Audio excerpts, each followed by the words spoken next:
Okay.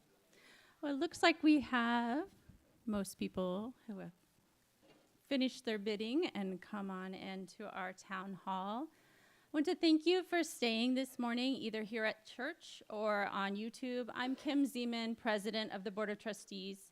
This is our first town hall in preparation for our winter 2023 congregational meeting on Sunday, December 10th. I would like the other Board of Trustees members to stand up. The staff and treasurers, our program council leader and liaisons, the stewardship team, and all those who served on the Bylaws Review Task Force. Would you please stand up? I want to recognize all these people for their hard work.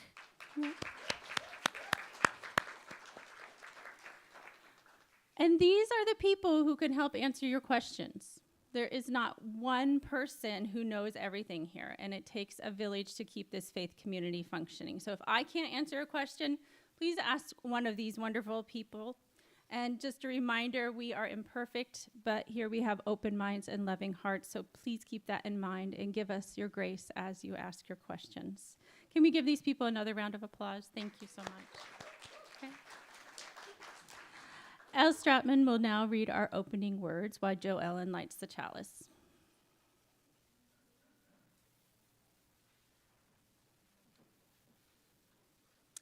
The opening words are by Reverend Eric Walker Wickstrom. When we light our chalice, everyone focuses on the flame. Yet it is the paraffin of the candle, the cotton of the wick, the potassium chloride and sulfur of the match, and the oxygen in the air around us that makes the flame possible. As leaders, we are not called to be a lone beacon on a hill. Rather, we are meant to work together so that we might together shine.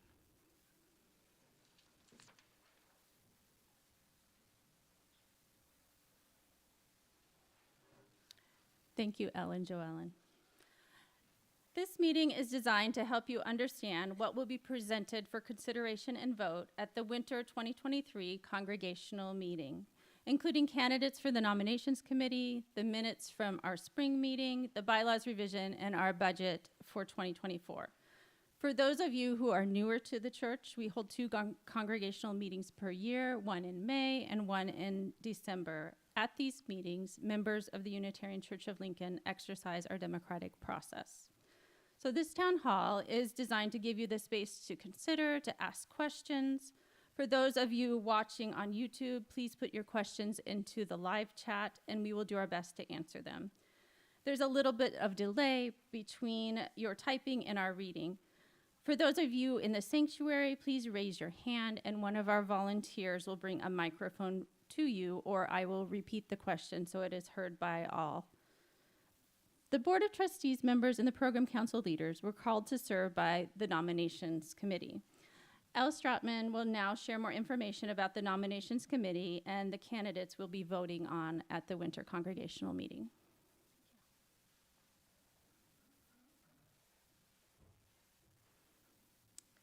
The Nominations Committee is your committee. And this is why we elect people to the Nominations Committee as a congregation. We have one position on the Nominations Committee that is opening at the end of this year. So we have three candidates for this one position. I would like to introduce these individuals to you. And in no particular order, I'll probably go with the order on the slide, I'd like to have Shelley Fowler come up and say a few words. Hi, I'm Shelley. I just sang in the choir, so you might have seen me up here a minute ago. I don't have much more to add than what I wrote in my bio, but I've been on the RGL committee and I've been on the membership umbrella, and I love to find ways that I can serve y'all, and I think being on the nominations committee would be a good place that I could be of service. Thanks.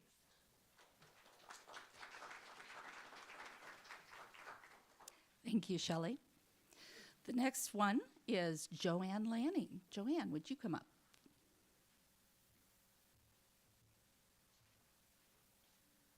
Hello. Well, I've been a member for about 12 years, and I came to the Unitarian Church seeking sanctuary, and I found it. I've never been a mainstream thinker, and I found other like-minded people here. I found friends. So through the years, I've been on several committees. The longest serving committee that I've been on is the kitchen cleaning crew. But I've been on several things. I think I've been on the kitchen thing for about 11 years now. And I like doing that work. I think it's important to give what I can to this community in terms of time and talent, and as well as financially. So if elected to the nominating committee, I will serve to the best of my ability. So thank you for considering me.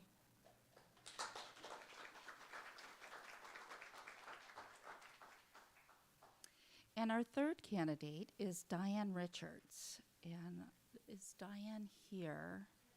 Yes, there she is.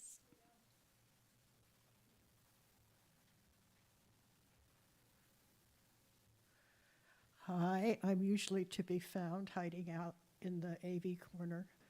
I run the cameras when I'm here, so those of you that are sign in from home and have complaints, I am one person that you can direct that at.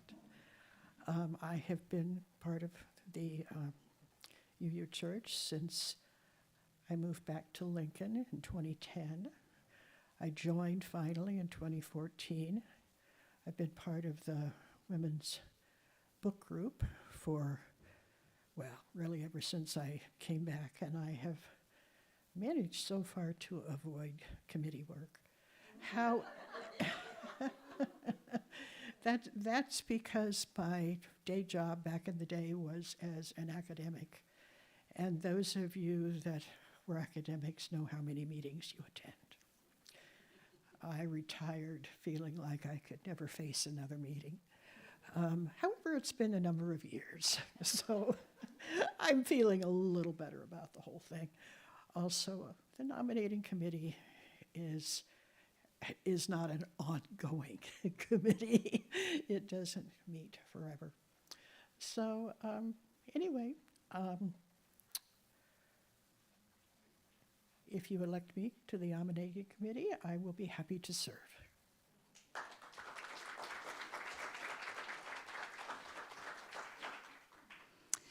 I don't know about you, but I appreciate all three of these wonderful people for being willing to run for this position.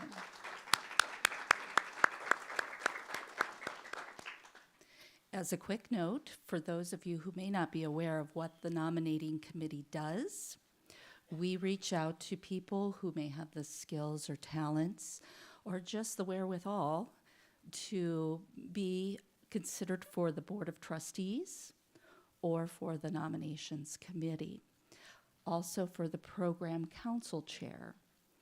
We also help out other groups within the church who need a little help finding people to be in leadership positions. So it is an important committee, and if you should ever decide you want to be on a committee, please feel free to approach us about that, and we'll help you get there. Thank you.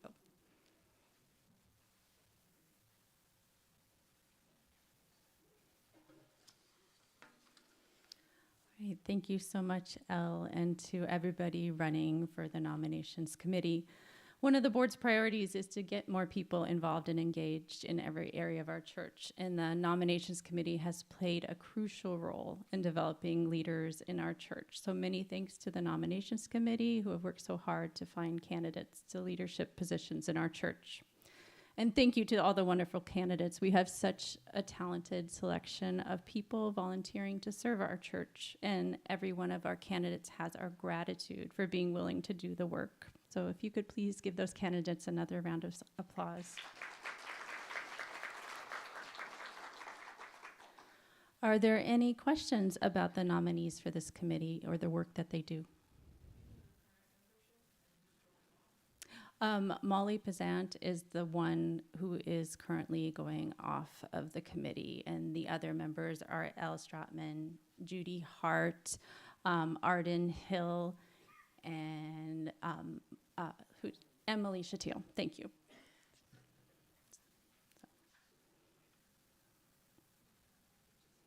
Any other questions? Okay. The next order of business is to review the minutes from the spring 2023 congregational meeting. We will be voting on the approval of these minutes at the congregational meeting on December 10th. So you have those in your packet, and I hope you've had a chance to look over the minutes. They have been available on the governance page of our website. And our board secretary, Meg Mering, will note any changes and amendments. So if you could take some time to look those over, and if you see something, please raise your hand and we will bring a microphone to you.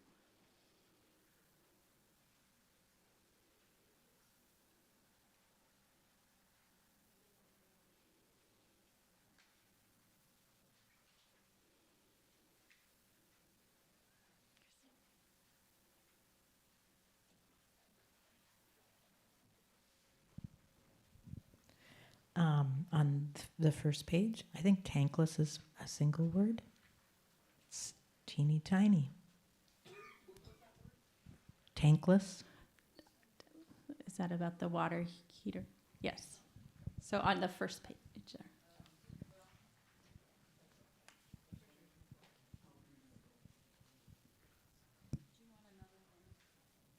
I think we have some runners Yes. who volunteered. Oh, you are a runner. Elle, would you be willing to? Thank you.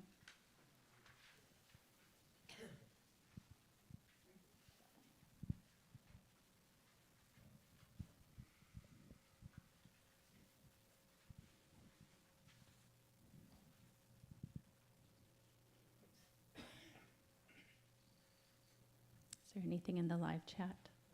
No? Okay.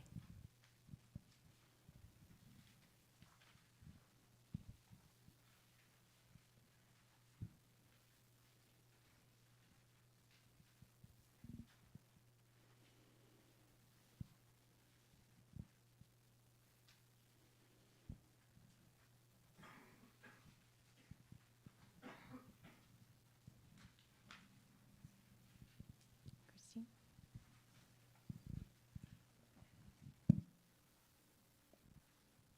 I don't know if this is an appropriate change, but I know the Center for People in Need has changed their name to the Center for People. So, at that time. Center for People? Okay.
Thank you for all your time and attention to these minutes. All right. Are there any other suggestions here in person or on the live chat? Okay. Well, if you look over the minutes and you notice other edits, if you would please email either Meg or me or share those at the next town hall. Thank you so much. And thank you, Meg, for taking these detailed minutes, and to all the people who helped to review and edit these minutes. It was a lot of work. So thank you for your attention and input, and this is an important part of our church governance. Next, Judy Hart will share information about the Bylaws Review Task Force and the recommended changes to our bylaws. Oscar pointed out that Kim and I were wearing the same colors. Synergy. So could I have all of the task force members come up, please, so that we can efficiently answer questions? Judy, L. I think that's it. So I'm Judy Hart. I'm going to move this down just a smidge. I just want to thank everybody who came to last Sunday's conversation about the bylaws review. It really gave us a first chance to hear people's feelings about what we were proposing. So we heard everything you said. We met this week, and I don't even know what day it is, but we met and added and adapted and changed. So the document that you have took all of your suggestions into consideration. But just to let you all know, my task was to keep the group together. So that was really a challenge, to keep the group together over a year. And then for us to really drill down into the bylaws as they were written in and accepted in 2018. And during the review process, this is on your page, but I'll read it so that everybody has this. During the review process, each article and section was carefully reviewed, and the task force considered the following guiding questions during the review process. Who does this serve? Who does this benefit? What values are reflected in writing the bylaws in plain language? And what are the unintended positive or negative outcomes of each article? We also wanted to take policies out of the bylaws and make sure that the bylaws were the governing, were the governing articles. So we did pull some policies out. So the major revisions, I guess there's a slide for that. So the major revisions that we are looking at is removing the vision, mission, and covenant statement from the bylaws, defining membership without the barrier of a pledge, removing balanced as a budget modifier, removing how the program council works from the bylaws, and the plain language lens. So those went through. I hope I got them all. So knowing that those are the big things we were looking at, does anybody have any questions, or these have been floating out there for a little while. It's really hard to just sit down and read them. But I will say they're very readable, right? We really made a point of trying to make them readable. The page count was 9. Yeah, 9 and a little bit, and it used to be 18. So, yeah.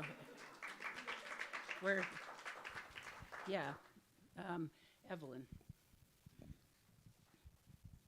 It's really kind of a bookkeeping question. Aren't budgets supposed to be balanced? Shall we, oh my God, we've gone around and around about this. I But probably does have. anybody feel like they can take it? Look, Christine is almost up. So I'll take a first crack at it and then hand it off to other people. Budgets are planning documents, right? So every year we say this is the amount of money that we think we're going to take in the next year. And this is the amount of money that we think we're going to spend in the coming year. It is never the case that at the end of the year that ends up being the amount of money that we actually have in income and expense, right? So, last year, right at this point, we presented a budget to the congregation that was, I think, 501,000. I have it somewhere in here, but we had it down to the single digit number. And we had expenses exactly balanced to that single digit number. But that is, of course, not what actually happens over the course of the year. Some people are unable to make their pledge. Some people give more than they pledged. Some programs end up costing more than we thought. Some cost less. So there's always, the distinction I would make is that the budget is always a plan. And at the end of the year, if we have a surplus or a deficit, that plan has at least in some way gone awry. And that's fine, right? Because that is just the way it works over the course of a year with a $500,000 budget. If we got to the end of a year, and at the end of the year we had a balanced budget, it would be a miracle to write the Vatican about and really confuse them.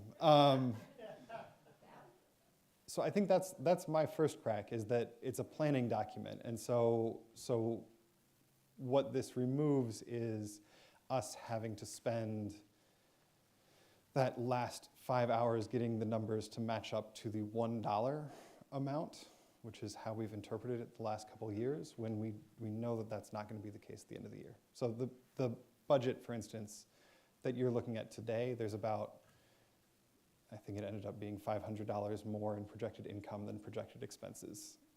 And so removing balanced from the requirement means that we're not really going to sweat that.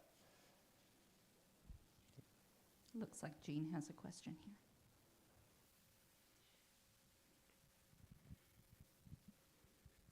From a bookkeeping perspective, will it work the same at the end of the year? If there's a surplus, we'll pull it into reserves, and if there's a deficit, we'll pull it out of reserves, as per board policy? Yeah. Yep. Jo Ellen? Like, we can never predict utility expenses.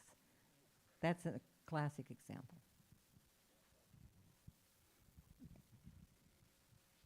On a different topic, I do want to thank you all for paying good attention to last week's meeting and making the changes that I see reflected. It means a lot that we have a voice, and that you pay attention to it. That's wonderful. Thank you. I have a question, a question about voting on these bylaws changes. Because the voting will be online, it's up and down the whole package. There's no capacity for amendments. There's no capacity for, like, we like this, but we don't like that. It's yes, the whole deal, or no, the whole deal. Is that correct? Yes.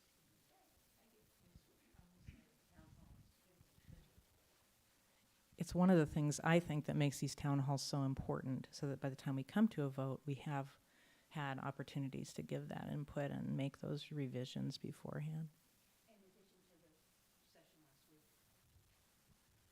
John has a question over here.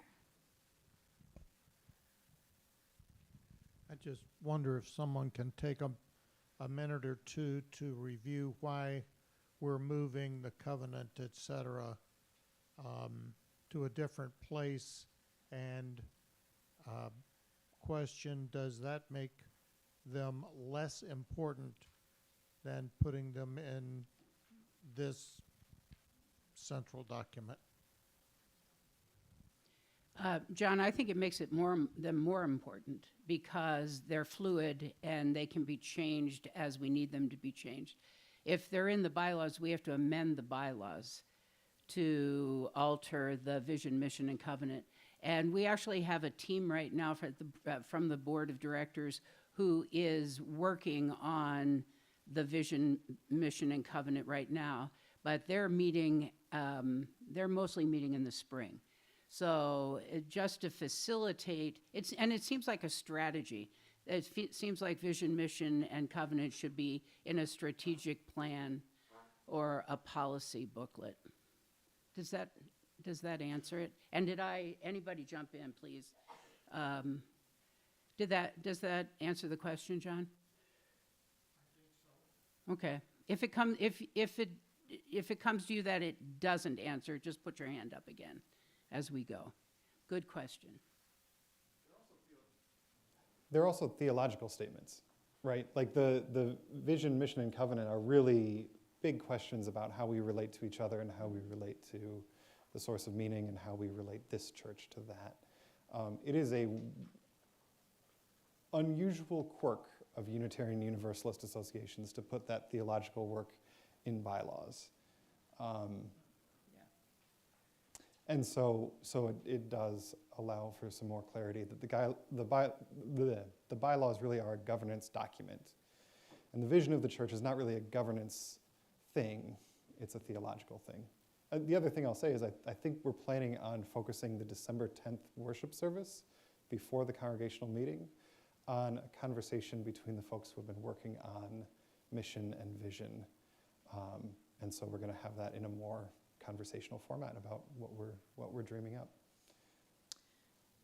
One other thing I would say is we realized as a task force, if we had taken on the revisions of those ourselves, we would have cut out the entire congregation from a process that has been an all-congregation discussion about those important,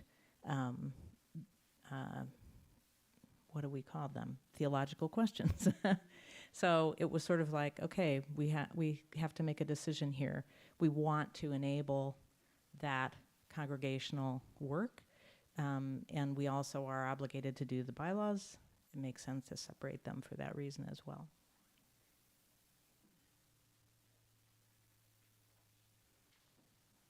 Any other questions from this group? Wow. Woo! And the crowd goes wild.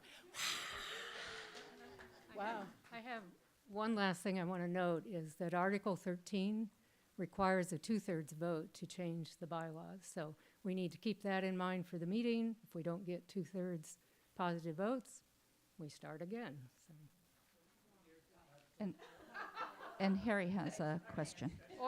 Or some group of people starts again.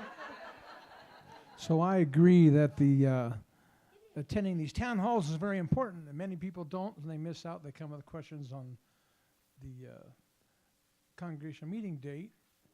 So I would encourage folks that are online or not here to make sure they access the bylaw link, and hopefully that'll, and maybe it was included in Friday's blast again, but keep sending that out, rephrase it, whatever, so they also see the actual cross-out, underline stuff. Because, you know, if you just show up and look at this draft amendment, you don't know what got changed.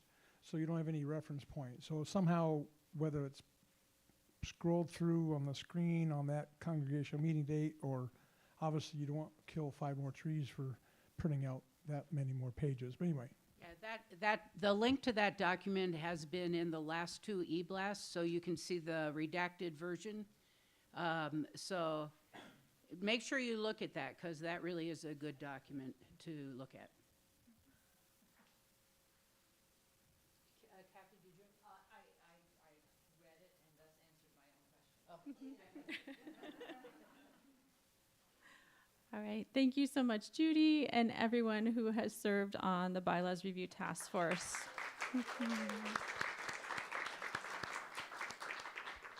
All of you have worked so hard to carefully consider our bylaws and bring these recommendations to our congregation. So we will be voting to approve the bylaws revision at the winter congregational meeting, and because of our multi-platform format, not everyone will be in the sanctuary. So to give everyone a voice, we'll be voting online again, as we had the past several congregational meetings. So immediately following the congregational meeting, you'll receive an email from the church office with a link to the Google form ballot. So if you need to update your email, please contact the office as soon as possible. There'll be instructions on the Google form ballot on how to vote, so please follow those instructions closely. Once you're done with your voting, you'll click the submit button, and it'll go to the church office for counting. For those who do not have electronic means of voting or who do not wish to vote online, we do have the option of a paper ballot, so please let the church office know. So only church members may vote. You will have 48 hours after the email to complete your voting, and results will go out in the Friday e-blast. So are there any other questions about the voting process? Kathy? Can you go over how quorum is determined? Quorum is determined as 20% of our membership. However, that will be based on the number of people who vote, not the number of people who are in attendance at our meeting. Yeah, so this is one of the things that's changed over the course of the pandemic, and one of the things that's a change in those bylaws is that the voting mechanism is determined by the Board of Trustees, because COVID happened and we were suddenly out of compliance with our bylaws for how we could vote at congregational meetings, and that was a whole mess. So, right. Shockingly, the 2018 bylaws revisions did not take COVID into account. But our practice during COVID has been to vote online and to count quorum by the number of votes received by members. Because I can tell you, for instance, there are currently 10 people in the live stream watching, but I don't know if those 10 people are members, friends, or random people who watched First Plymouth's service this morning and their YouTube video has just continued on. So that's why we're counting by votes received rather than trying to count people in the room. It's a different thing, so it's just good to keep it in front of us. Right. It is different, it's a change, and so thank you for asking that question and reminding us of that. So, any other questions about voting?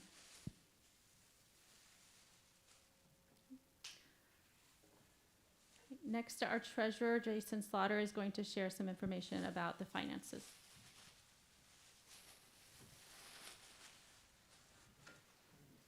Hello.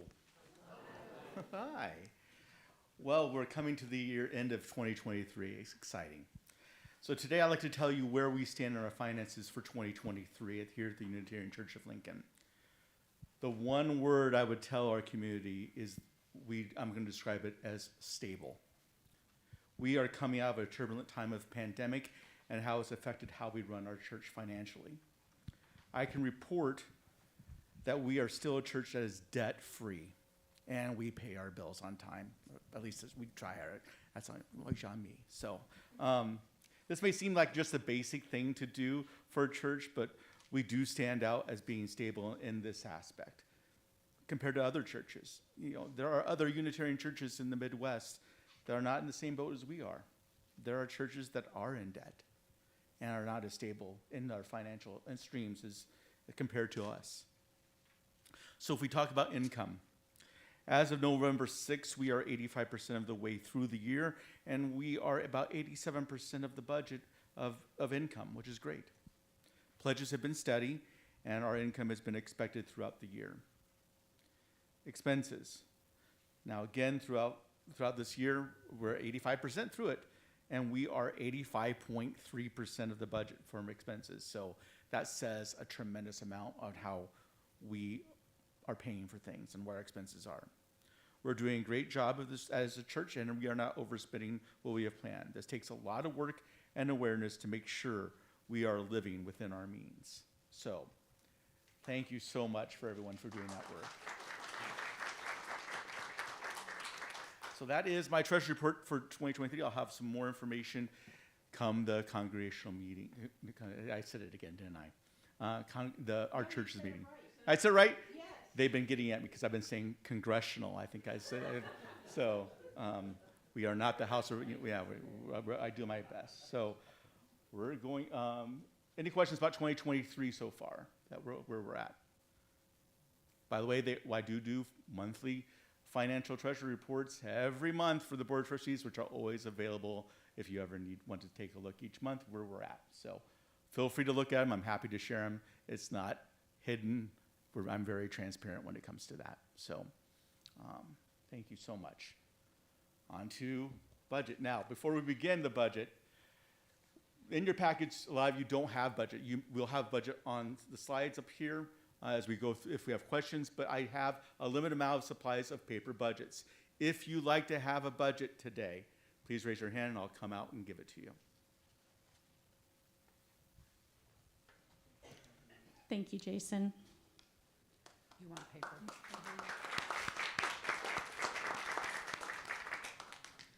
So one of the major responsibilities of the board is to create a budget and ensure that church expenditures stay within the budget as approved or are adjusted in light of actual income.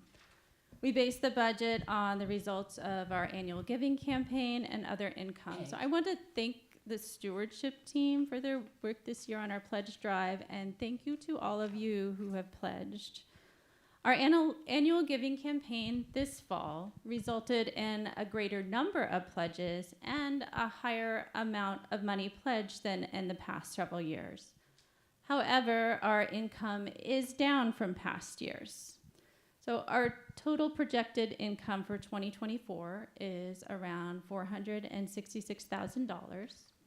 The original requested budget amount was around $560,000, meaning we had a gap of around $94,000. So many of you might be questioning how our church came to be in this situation. Yes. So in 2019, our total expenses were around $440,000. But all of you know our world has changed greatly since then. We have had increased costs across all areas of the budget. Inflation has impacted many areas of our expenses and many of our fixed expenses. Our insurance rates have gone up over 12%.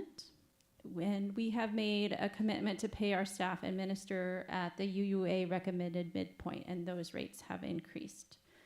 So in the past few years, we have had lower pledge amounts than we do currently, but we were able to reach a balanced budget without major cuts due to the federal Paycheck Protection Grant in 2021 and additional appeals for one-time donations to make up for shortfalls in 2022 and 2023. But our church has changed greatly since 2019. Our membership and annual Sunday attendance have decreased, and we have to recognize that the COVID-19 pandemic has impacted our church in many ways, as it has to many, many churches across the country. In 2022 and 2023, emergency appeals to donors after the pledge drive helped to make up the budget shortfalls and helped our church as we were recovering from the pandemic. Those one-time donations and the federal Paycheck Protection Grant were like bandages that kept our budget alive over the past few years. But the board has decided that the church can't continue year after year applying bandages every November after each pledge drive. So it's just not a sustainable way to financially plan for our church. So because we as board members have a duty to ensure the long-time financial stability of our congregation, we had to recommend some painful cuts in this budget. You'll notice that there are significant programmatic cuts in the 2024 budget across all areas. And unfortunately, though, we cannot make up $94,000 just in programming cuts. Salaries make up a large part of our budget, and thus these cuts have impacted our staff. We deeply value our staff and wish we didn't have to make these hard decisions. So in the 2024 budget, here are some of the major cuts we have proposed. The following positions would be eliminated, started on January 1st, 2024. Our membership coordinator, our paid summer Sunday RGL programming, and the AV technician position. Also, you'll note that several positions are proposed to have their hours cut starting January 1st. Our religious growth and learning director would go to 3/4 time, working 30 hours a week instead of 40. Our administrative director would also go to 3/4 time, working 30 hours a week instead of 40. Our music director would go from 20 hours a week to 15 hours a week. And our senior minister position would be furloughed for a total of 3 months in 2024 with a corresponding cut in pay. Before we take questions about the budget, I want to recognize the work done by the executive committee to reconcile this budget. Our minister, Oscar Sinclair, board vice president, Melody Vaccaro, treasurer, Jason Slaughter, vice treasurer, Karen Hafer, program council chair, Marcia Cedardahl, and I spent hours and hours with the numbers on spreadsheets trying to figure out a way to balance this budget. And we want to emphasize that these cuts are due to our current financial situation. Our staff and our minister are amazing, and we wish that we weren't reducing their hours or eliminating positions. So what questions do you have for the executive committee and board about the proposed 2024 budget? And members of the board and executive committee are welcome to come forward to help answer some of these questions. So. Evelyn. I have a statement to make. I really respect the hard work that the board has done to get our budget to a more realistic place. The cuts they had to make must have been just horrible for them. I am so glad I was not on that committee. But when you're asking you questions and making statements to them, I'm going to ask you to please follow the song that we sang last, You Are Loved. Love your board and your minister, because they did some really, really hard work on this. Thank you.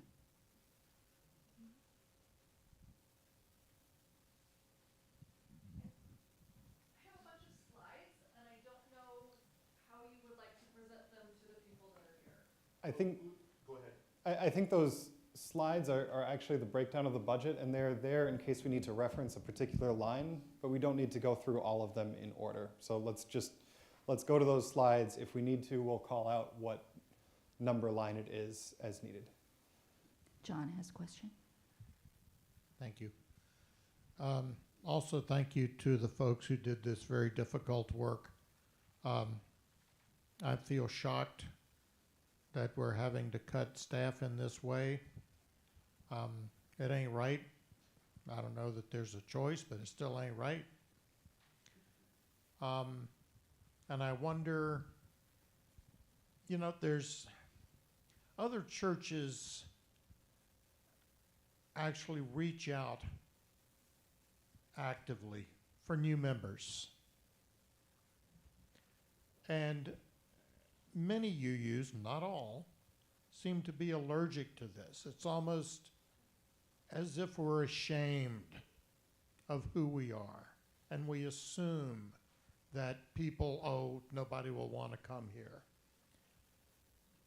I would propose that we have a discussion about that in this congregation, because I'm here to tell you, as I am able to circulate, I think that's a tremendous misconception. And I have to assume that larger membership would indeed provide at least some relief budgetarily and improve the overall life of the congregation and make even more real the deep roots that this congregation has in this community, its history, and its future. It's important. I'll kind of comment on that. I appreciate your sentiment, what you said here today. When I first came to this church, I'm a recently new member in the past 3 years, I joined during the pandemic 2020. And, it's been said, I've heard this from a lot of members, we are the best kept secret in Lincoln. And I think, yeah, you're right. I think we need to start looking at changing that idea of not being a secret anymore. We need to be, I'm proud, what's great is we're really involved in a lot of community efforts, such as Justice in Action, the LGBTQ community, and a lot of different areas of the community that we live in. But yes, I think we need to take a look at, and that's why I'm gonna go over here to Judy Kelly, who's a member, who's leading our stewardship, and I think she has something to say about this. I do. I'm Judy Kelly. John, I think your comments were spot on. And in the absence of Kay Hoff, who is the chair of the membership committee. Oh, no, Kay is here. Kay, may I invite John to join the membership group? So, John, please join us. We had a planning retreat yesterday, and we are putting together a plan to be more aggressive. Thank you. There are 2 questions in the online chat. The first one is from Erica Berkey Rios, and she asks, can someone explain the furlough situation?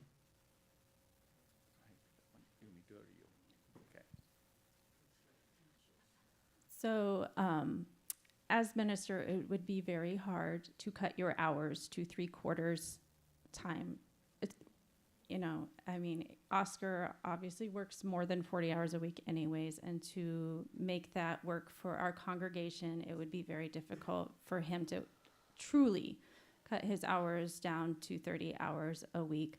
So the executive committee is going to be meeting with Oscar and figuring out a plan for what weeks he will take off and what weeks he'll be working during the 2024 year. I want to add to that. I'm going to add a little bit to that. The furlough, it's temporary. We want this to be for next year only, and then looking at the next budget for 2025, restoring back to full-time staff. So I want to make sure that's clear and that this is a one-time thing is what our goal is. How can we make that goal? Annual giving campaign next year is going to be important to make sure we meet those goals, or we're going to have to make other hard decisions to make sure we get there. And go ahead, Judy. I know you're with us on this one.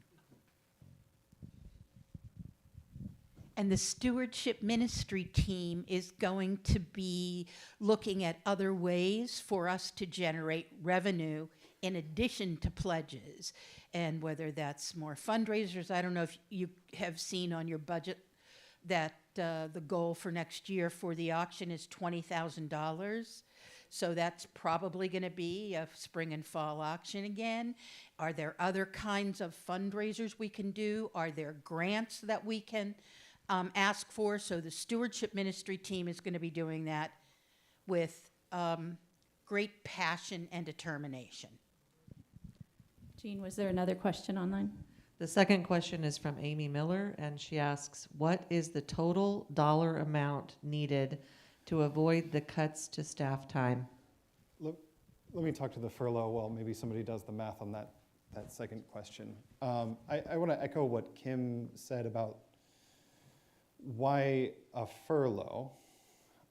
So one of the things that I'll be doing between now and January is meeting with all of the staff whose hours are getting cut, because it is really, really, really important that we not cut staff hours and then expect people to do the same amount of work at shorter hours.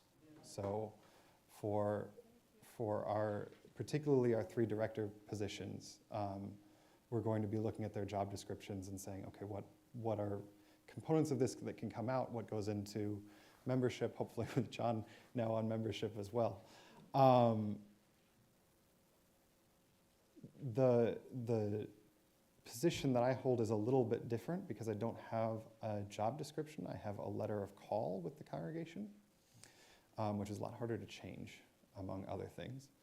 But it also really doesn't lend itself well to part-time work. And we actually have experience with this in this church. So when my daughter was born 6 years ago, I had 2 months of, yeah. In December of 2017, Ailish was born, and I had 2 months of parental leave. And I said, that doesn't feel like long enough, so I'm going to take a month as parental leave away, and then I'm going to take 2 months as half-time. And what that meant was I took a month of parental leave, and then I came back and I was working full-time. That's just the way it worked. So based on that, and based on sort of best practices in my professional association, the recommendation really, to me, from my colleagues, was take this as a furlough. The congregation has recent experience with a sabbatical, and so what that means is for 3 months in 2024, I will not be here, nor will I be available. If there is a funeral, it will need to be somebody else. If there is a wedding, we will schedule it elsewhere. That's what a furlough means. It means I am not here when I'm being furloughed, much like a sabbatical. And I should say I was part of the executive team that made that recommendation, right? So all of these recommendations across the board with this budget are things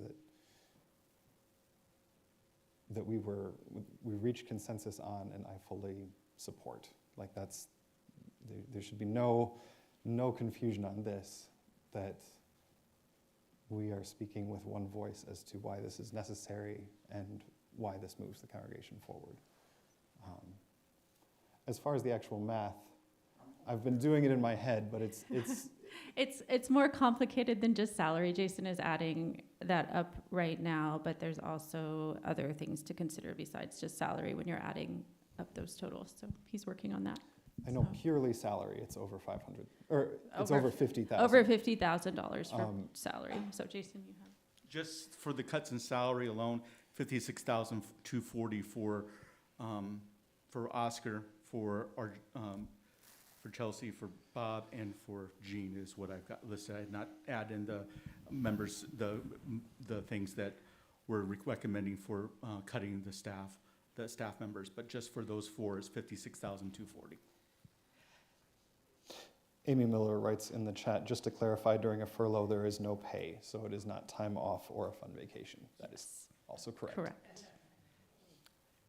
Thanks, Kim. It's Judy Kelly. I wanted to share my perspective on this.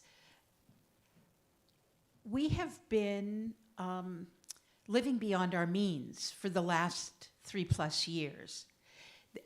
And we have artificially balanced a budget through paycheck protection and through what I endearingly call begging for extra donations.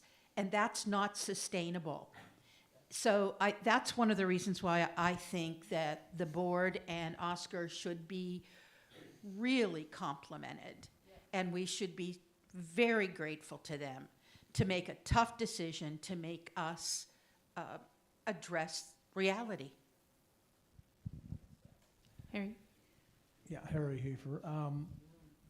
I've said this before in the past too.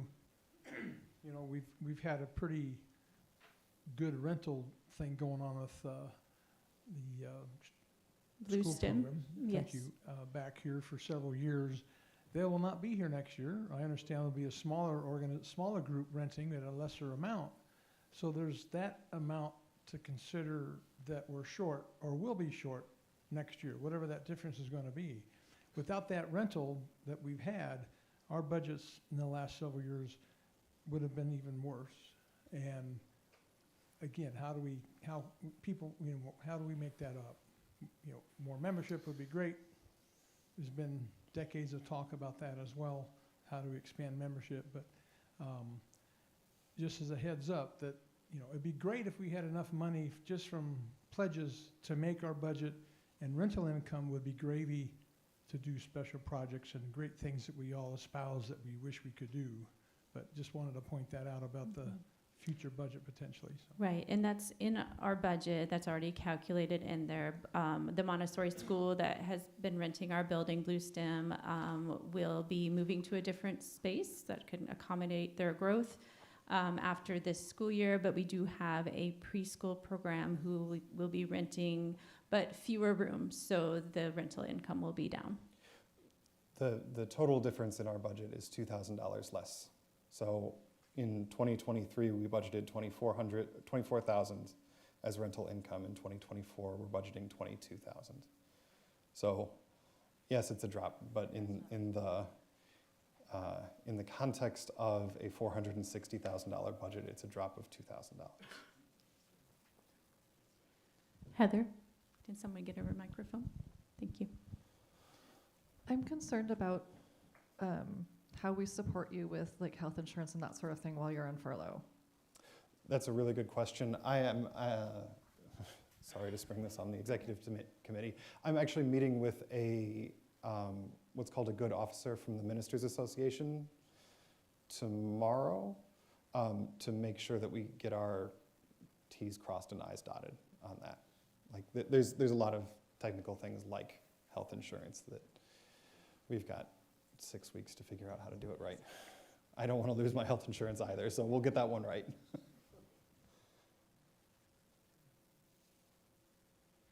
Other questions?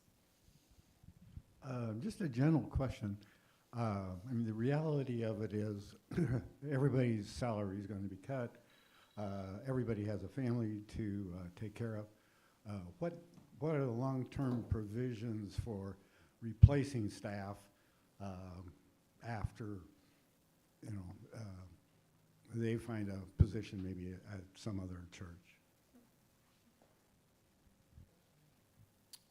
But that's a great question. It's a definitely a what if someone decides, if our staff to leave their position and go somewhere else. It's definitely something that it's on our minds. Don't get us wrong, but we're as the executive team as well with Oscar, we will be discussing that. I know Oscar, you're going to would be in charge of hiring the person. Was my understanding is that if someone leaves, is that correct? Yeah, I mean, so right, we would hire, the budget would not change any of our hiring process, right? So when we've hired in the recent past, we've put together a job description, advertised it, interviewed with people from the board or the personnel committee and me, made a decision and moved forward. So none of that would change. Yeah. Yeah, we have a personnel committee that helps with that. Yeah. Thank you. Christine has a question here. I'm not quite sure how to say this, but this feels similar to getting a diagnosis that you weren't expecting. And though that's scary, and there's grief and sadness and all the things that surround it, there's another side, there's a time passes and things right themselves often. And I'm really hopeful that this is a one-year adjustment and that we will all have an opportunity a year from now to celebrate moving through this very difficult passage. I want to say there is associated grief and worry and sadness at this news, and I am in full support of the way this difficult choice is being managed, and I also feel sad. Right. So, thank you so much. Yes. Larry had a question.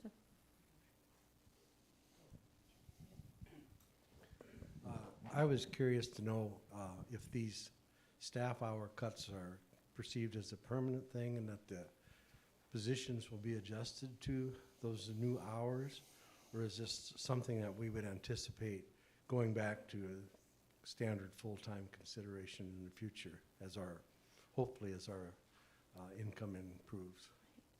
Right, like you said, and that depends on so many things. It depends on our membership. It depends on our income from next year. Yes, I mean, our dream as a church is to grow and to become stronger and to have our wonderful staff where they were before at their full-time rate.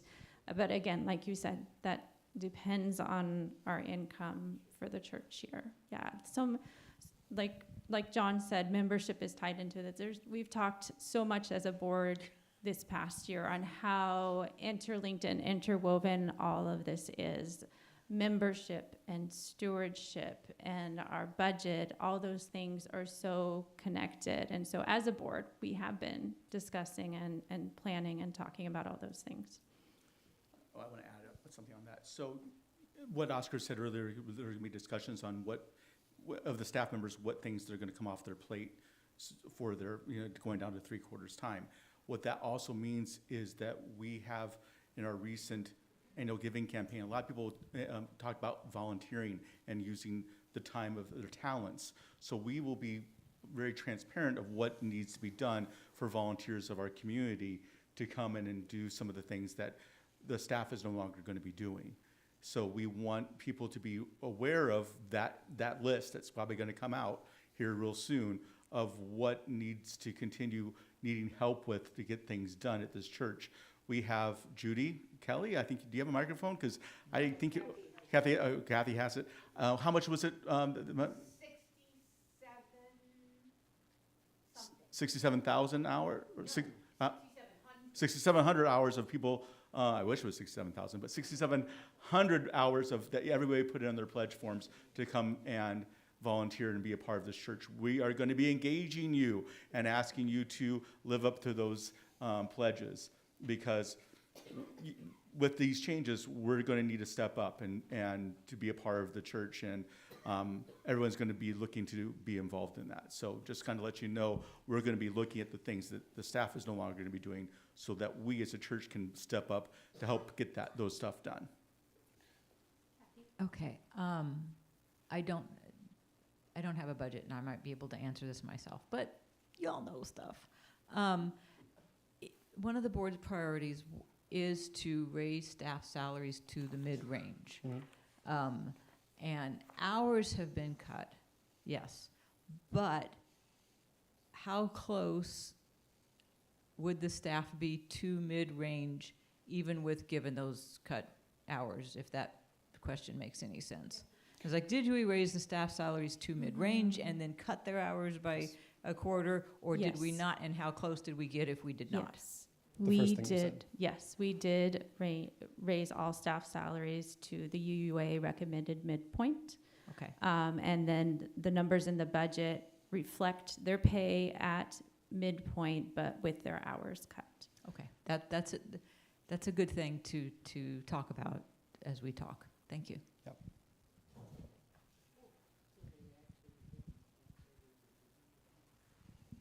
This seems like a good time to say volunteer hours. After this meeting is done, if there could be at least like one handful of people that could stay and help me set up chairs. We need to get as many chairs in this room as possible for the Interfaith Thanksgiving service at 3 o'clock. Thank you. Thank you, Jean.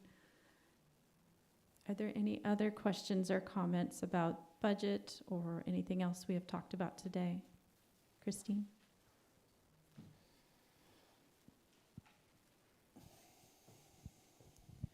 I know that we're just getting started with the whole grant writing process and everything else. Is it the board's vision that if during this year more income is generated than expected from sources that are not, will the staff benefit from that, or what would happen with that extra income? Right. If we have extra income from grants, if we have extra income from increased pledges, the board will meet and decide like what areas are going to be our priority for applying that extra income. But we can't make a prediction about that, right? Right. Because even if we got a grant, it would likely be in 2025, and it would likely be in one area. So how we would respond is entirely dependent on what the grant is.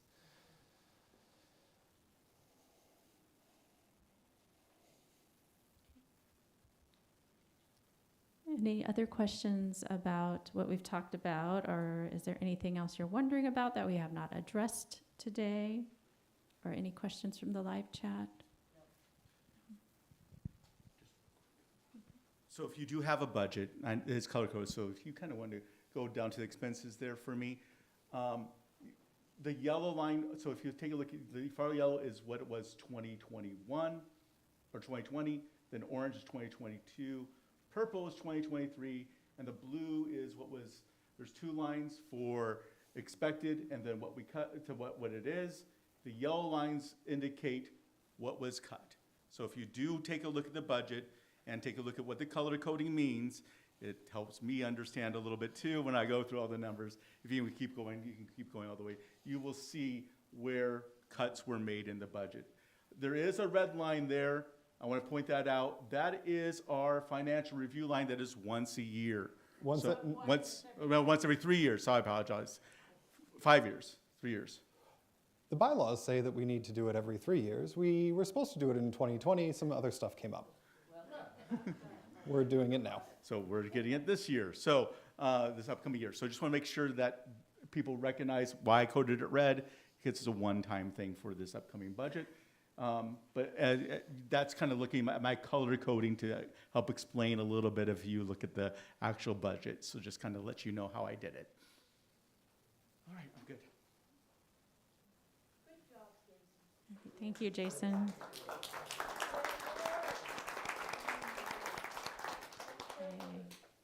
All right, last call. Any other questions? Okay. If you think of something, please reach out to me, any of the members of the board, to Jason. And then also, we have one more town hall on December 3rd before our congregational meeting on December 10th. So thank you to all those here and to all those online. Mary Kay Stillwell will now share our closing words.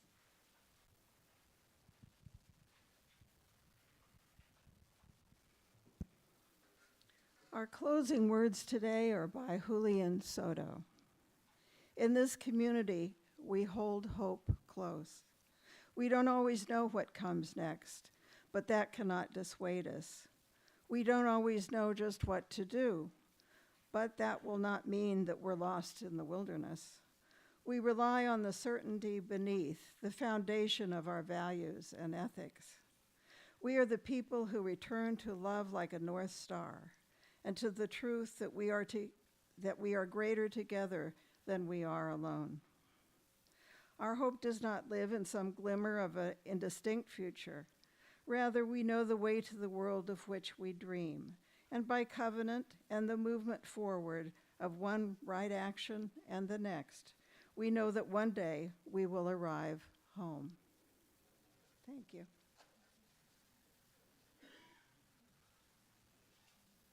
Thank you to all.